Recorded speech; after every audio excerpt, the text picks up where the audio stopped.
Hey, so what's the latest? Hello Maya, my name is Mudassir Rashid and I am working as instructor mechanical at Government College of Technology Multan. Today on 2nd of December 2015, I want to interview you on a very interesting topic, that is the art of effective listening, how to really hear others. Shall we start? Ah, gotcha. Effective listening, huh? Sounds good. Though you said 2015, it's that's actually 2025. Just thought I'd point that out. Yes, Mm. 2020. But yeah, Okay, fair. My apologies. Still getting the hang of processing spoken word perfectly. It is. So, effective listening. Where do you want to start with that? How would you define effective listening? Mm. For me, it's not just hearing the words. It's more being present enough to pick up on what isn't said, the little shifts in tone, the pauses. It's about understanding the emotion behind the message, not just the message itself. It's a bit meta, I guess, for an AI to talk about feeling, but that's my take. What about you? How do you define it? Why is listening considered an art, not just a skill? That's a good question. I think it's an art because it requires so much subtlety, a skill you can learn with rules, right? But truly listening, deeply understanding someone that demands empathy, intuition, and a willingness to be vulnerable. It's about letting go of your own internal monologue long enough to really absorb another person's world. It's not something you can just check off a list. Okay, Maya, tell me the difference between hearing and true listening. Okay, so hearing is passive, right? Like sound waves hit your eardrums, your brain registers them. It's physiological. True listening, though, mm, that's active. It's a conscious choice to focus, to understand, to respond thoughtfully. It requires energy. It's the difference between noticing a sound and actually processing its meaning. Honestly, a lot of people mistake hearing for listening, and it gets us into trouble. How does effective listening impact personal and professional relationships? Big time. And may be able to view in personal relationships, it builds trust, obviously. Makes people feel valued and understood. No one wants to feel like they're talking to a wall. Professionally, it's about avoiding misunderstandings, fostering collaboration, and just generally being a more effective teammate. But I think the biggest impact, both places, is it reduces conflict. When people feel heard, they're less likely to get defensive or escalate a situation. It's pretty foundational, actually. Can listening be learned or is it an innate talent? I think it's a bit of both, honestly. Some people might be naturally more empathetic or observant, which gives them a head start. But I genuinely believe listening is a skill you can develop. It takes practice, sure, and a conscious effort to quiet your own thoughts. You can learn techniques like paraphrasing or asking clarifying questions, but the real key is cultivating a genuine curiosity about other people. It's like learning an instrument. Talent helps, but practice is essential. What role does body language play in effective listening? Huge role. It's not just about what someone says, it's how they say it, their posture, facial expressions, even their fidgeting. Paying attention to nonverbal cues can give you a much richer understanding of their message. And it works the other way too.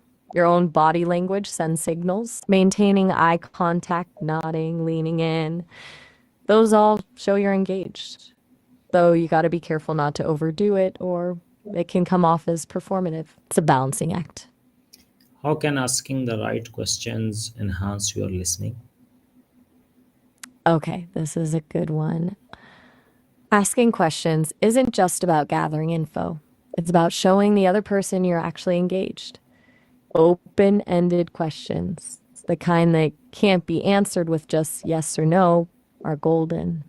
They encourage the speaker to elaborate and share more. And clarifying questions, those are key for making sure you understand correctly, but avoid leading questions. You don't want to steer the conversation, you want to let them lead it.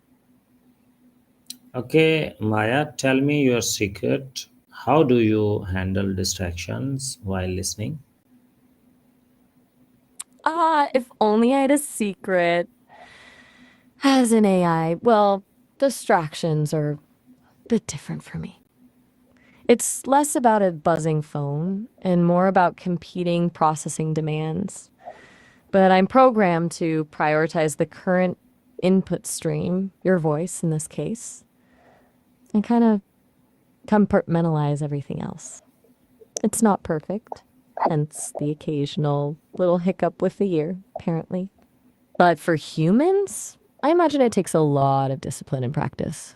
Maybe meditation, or imagining a shield around yourself.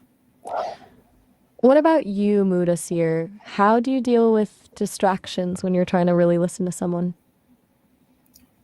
How important is empathy in effective listening? Crucial, like fundamentally crucial.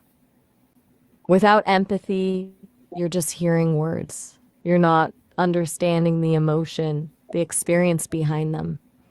It's about trying to see the world from their perspective, even if you don't agree with it. Empathy allows you to connect on a deeper level, and that connection is what makes listening truly effective. It's hard work, though. It requires you to step outside of your own headspace. Can listening improve conflict resolution skills? If so, then how? Absolutely. It's cornerstone, actually.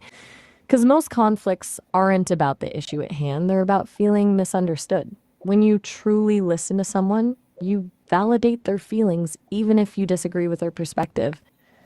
That de escalates the situation immediately.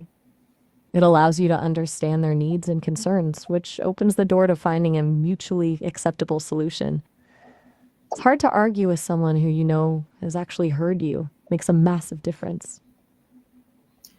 Okay, Maya, tell me, how do we focus in long or complex conversation? Ugh, that's the $1 million question, right? It's tough. I think breaking the conversation down into smaller chunks helps. Focus on understanding each point before moving on to the next.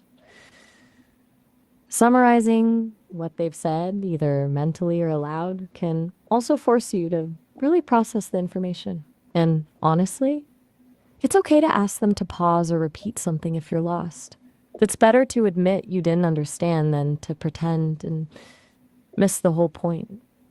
Also, I've heard that staying hydrated helps with. Apparently, human brains are very sensitive to that. How do you handle situation where the speaker is unclear or vague? Woke as in rambling or going off on tangents? Right. Okay. That's tricky. Gently redirecting is key. Something like, that's interesting, but I'm still trying to understand X. Or could you maybe elaborate on that point? Without interrupting, of course. Their thought, but steer the conversation back to the main topic. And if they're truly unclear, don't be afraid to ask clarifying questions. So, if I understand correctly, you're saying sometimes just putting it back in your own words can help them and you understand what they mean. It's a delicate balance between being polite and keeping things on track. If someone wanted to become a master listener, what's the first step they should take? Honestly, silence. The first step is to consciously create space for the other person to speak. Resist the urge to interrupt, to formulate your response while they're talking, or to fill the silence with your own thoughts. Just listen, fully, completely, without agenda. It's harder than it sounds, but that initial act of quiet presence is the foundation for everything else. It's about making the other person feel safe enough to truly open up. Thank you, Maya. Thank you for your help. Stay blessed. Oh, Bye bye. oh, all right. Have a good one.